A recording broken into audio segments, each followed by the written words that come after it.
Hi, welcome to Daily Readings with Pastor Nate. Today we're on Matthew chapter 14.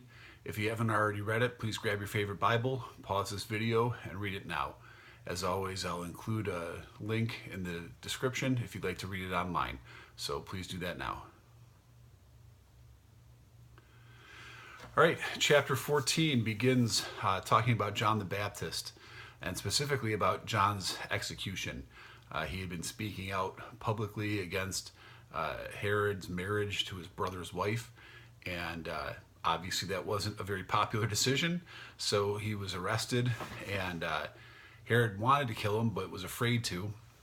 Well, apparently his wife wanted John dead even more, and got her daughter to do a dance for Herod, and he promised he would do anything that she wanted, and her mother had, I guess, planned it ahead of time or let her know somehow what she wanted. And long story short, John met with an end as a result of that. And then Jesus gets news of John's death, and it kind of sets the tone for the whole rest of the chapter. This is a really long day for Jesus. If you're not paying attention to the little details, it seems like there's a lot that happens in this chapter. It's probably a long span of time, but it's not a long span of time at all. There's probably a delay between when John is executed and when Jesus finds out, because his disciples have to go and tell Jesus. But the day Jesus finds out, all of the rest of the chapter takes place. Jesus finds out that his cousin, his co-laborer, the one who has been out preparing the way for him, has been executed. And the first thing that he does is try to go to a solitary place. He tries to get away. Jesus needs some alone time with the Father. Jesus is looking for an opportunity to be recharged, to be refreshed, to reconnect with the Father. And that doesn't mean the same thing for Jesus that it means for us, because being God, he is in constant communion with the Father, at least at this point. But he still is, it's draining enough on him that he tries to pull away from the crowds. And the crowds don't let him. He tries to cross the lake to find a solitary place, and when people find out, they rush out by foot to meet him. And when that happens, when Jesus gets to the far side of the shore and these crowds gather around him, it would have been so understandable for him to say, I can't do this right now. You know, and he's Jesus, so he would have found a much better way of saying it, but Jesus could have said, hey, come back tomorrow and I'd be glad to heal you and teach you and all these things, but right now it's the time for me to pray.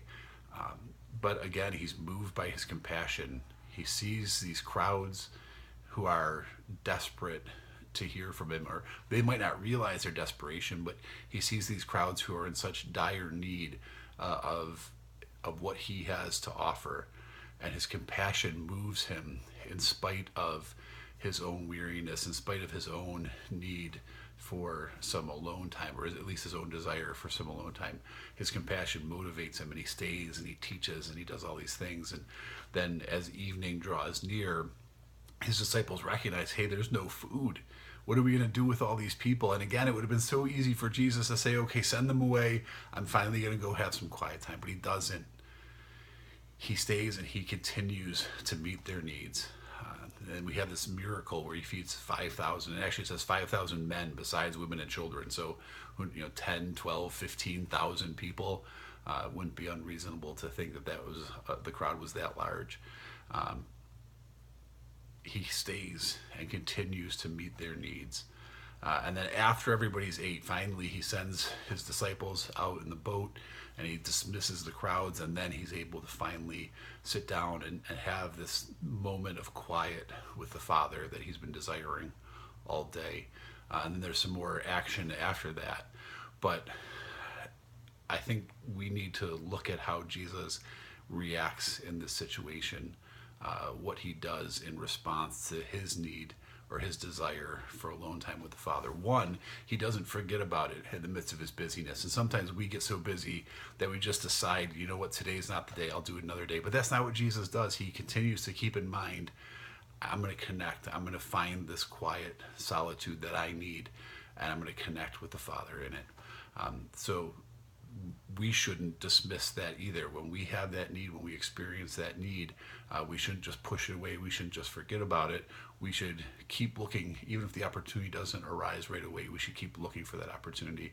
But also on the other end of the spectrum, like Jesus, we should let our compassion keep us going when it's necessary. We're not going to forget about our need for that solitude, that quiet place, that quiet time with God, but we're going to delay it for the benefit of others. When we see somebody in need, there's this temptation to say, well, I'm in need. I'm going to go meet my own needs first so that I'm better suited to meet this person's needs. But that's not what Jesus does. Jesus delays gratifying his desire so that he can meet the needs of others first. And if we're going to follow Jesus' example, that's how we should be also. That's something that we need to learn to do. I need to do this for myself. Well, take a deep breath, help them first, and then go and help yourself. That's the pattern that Jesus is setting here. And then the third thing, the most encouraging thing about this is sometimes we feel like God couldn't possibly be concerned about what's heavy on our heart. God's got so much going on, right? He's sustaining the whole universe. He's helping people win the Super Bowl. That's a joke because people always thank God after things like that. But God has a lot on his plate. That is true. But we see here this clear example of Jesus putting off things to meet needs. His need to get away and to have that quiet time, to mourn his cousin's passing, to talk to the Father about how his ministry is progressing and his own impending execution. That was a legitimate need, but he delayed that in order to meet the needs of those people. And God continues to do that. We shouldn't feel like, well, God's too busy for me. God's too busy to meet this need or to care about this thing that I care about. That's not true. That's not what we see here. We see a God whose compassion drives him to help, even when it would be completely understandable for him not to. And we should find joy in that. We should find encouragement in that, because it's the same God who is available to us when we pray, when we call out, God, I need help. God sees us and his compassion motivates him, even though he's got a billion other things doing. The good news is that he's God and he can do 1,000,000,001 things. He can do infinity plus one things because he's God. So he's never too busy, and his compassion is always there no matter what else is going on. So find encouragement in that. And then the last bit of this chapter is this really famous story about Peter walking on water. Still the same day, Jesus had this incredibly long day of finding out this news and trying to get away and feeding the crowds. And finally he has his alone time to pray, and his disciples are out in the middle of the lake, and so he walks out on the water to them, and we get this great exchange between him and Peter. God, Jesus, if it's you, call me out onto the water. And Jesus says, okay, come on out, which maybe isn't what Peter was expecting, or maybe it isn't what he was hoping, or maybe it's exactly what he was hoping for. And the really incredible thing about the story is that Peter actually does it. You know, how many of us have wished, I wish Jesus would just call to me. And then that call comes and we're so unprepared, we freeze. I wish Jesus would give me some kind of special calling. What am I supposed to do with my life?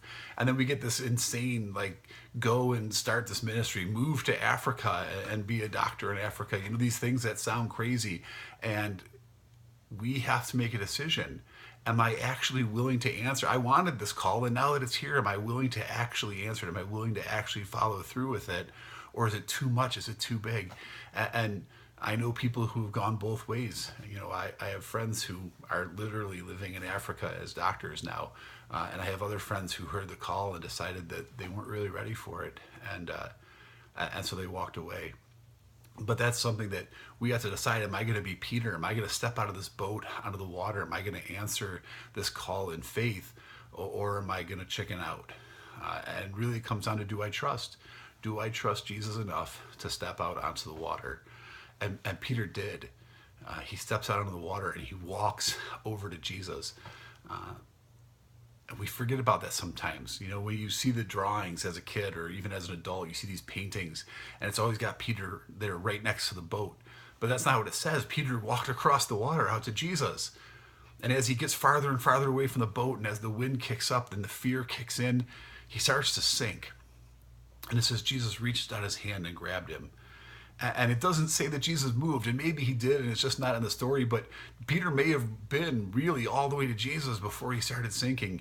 Either way, he was a fair distance from the boat, and Jesus grabs him and pulls him up out of the water. And he gives him a little bit of a hard time for not having the faith to stay on the water the whole time.